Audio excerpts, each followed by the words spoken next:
We don't have a gang problem like California or Oakland or Chicago, but we have a gang problem.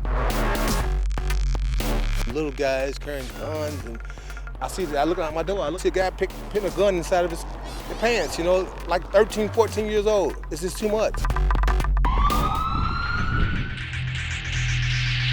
Middle schoolers and some elementary school students involved in gangs, and residents are tired of the violence. We have citizens that live here in some areas of this community that are scared to come out of their houses.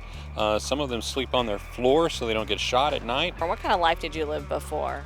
Oh man, I think I live a very dangerous lifestyle. Zahid Ashanti, who is now a Hood-to-Hood program mentor, speaks openly about the gang issues to help the public understand what is happening in Louisville.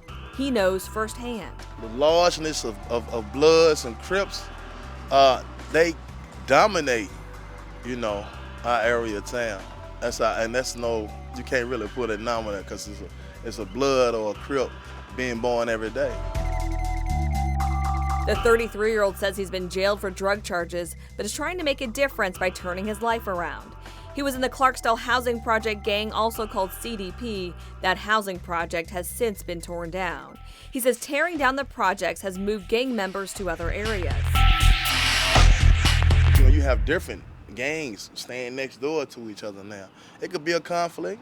It cannot be a conflict based on how people handle themselves. And if it was positivity, a lot of times we don't get to see that. All we get to see is another one is gunned down. And that's what happened to his brother. 23-year-old Jerry Taylor was shot to death on Derby Day in 2009. Happened on West Kentucky Street while Taylor was asleep in a parked car. His murder still remains unsolved. Ashanti was behind bars when his brother died, and that helped him realize he needed to change. You say you're inactive in your gang. What does that mean? So an inactive state is a state of, I guess you could say, a state of achievement, but it also allows you not to be on call for mandatory violent acts or mandatory violent criminal acts. This is Cecil in Greenwood, home of the Cecil in Greenwood gang known as CNG. Sources say it's one of the 5 most active gangs in Louisville. So do you feel pretty safe walking around here? I feel okay. Councilman David James is working with police trying to come up with a solution to Louisville's gang problem.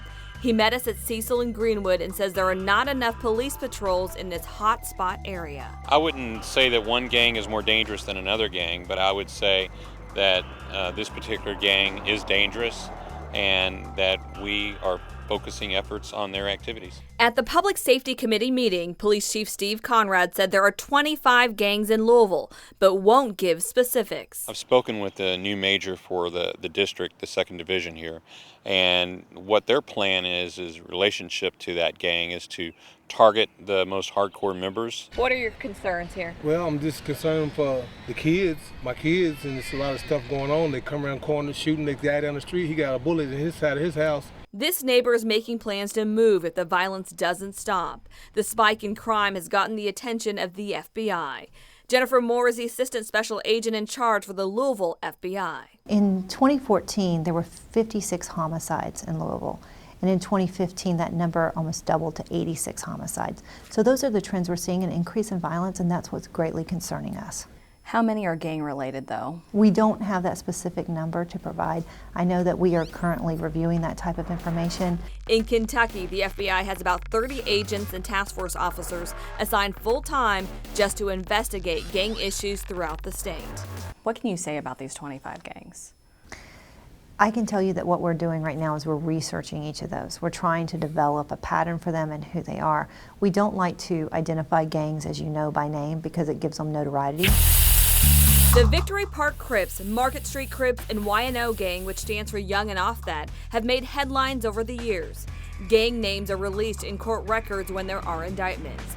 The FBI says gangs in Louisville are not limited to one area of town, but couldn't release details. There is no one demographic to a gang. It can be Hispanic, it can be white, it can be African American. Here in Louisville, we see the broad spectrum of that. Before, gangs marked territories by spray painting their names, signs, and symbols. But now the FBI says gangs are using social media as electronic graffiti walls. They post messages and pictures to mark their territory, recruit new members, and communicate to rivals. Facebook, YouTube, Instagram, and Twitter are the main sites used, and they're being monitored by the feds. As parents, we say to our children, I love you. But for a gang member, one of the things they say to your child is that, I will die for you, I've got your back. And to a child that's very impressionable at that time, one seems a lot more important. How much is drug related in these gangs? Drugs is always involved. I mean, because now it's like everybody has an addiction. Ashanti wears an We All We Got t-shirt and is trying to help people get their lives back on track. They relate to him because he understands what they're going through. Their events give people a neutral zone to talk, no matter what gang they're in, what part of town they're from, or what color they wear. People still feel like they defending and repping their hood. We're going to have a lot more challenge to be able to sit down and really try to impact the minds of the young people. Not get them a community center so they can play basketball, or community center so they can swim. We need community centers that's going to really deal with the development of our people's minds. We are addressing this, and that we're going to move forward to make sure everyone does feel safe here.